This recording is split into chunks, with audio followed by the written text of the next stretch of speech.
Thomas Schliga looks like your average 20-year-old student. He watches TV with his roommate, goes to class, and checks his daily schedule.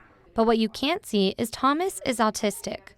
Autism spectrum disorders are characterized by difficulties with social interaction, verbal and nonverbal communication, and repetitive behaviors. Thomas says he especially struggles in social settings.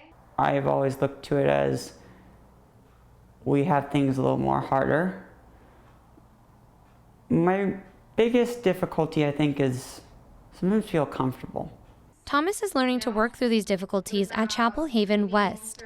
Chapel Haven is a nationally accredited school and transition program that teaches social communication skills, college and vocation readiness, and independent living skills to young adults with autism disorders.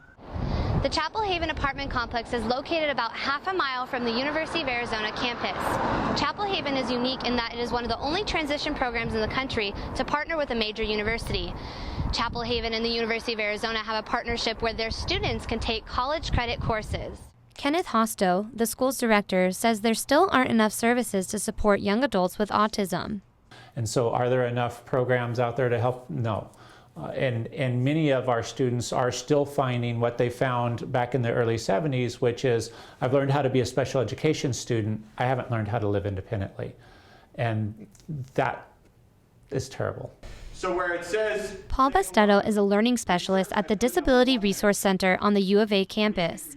He says he agrees with Hostow and that there is a lack of resources for students with autism. I think it's higher education's responsibility to be able to support those students and address their academic struggles, social struggles, independent struggles, living on a large campus like this.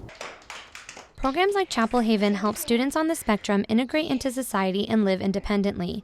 Thomas says he feels very lucky to be a student at Chapel Haven, but hopes for even more autism awareness in the future. For Arizona Cat's Eye, I'm Shelby Mara.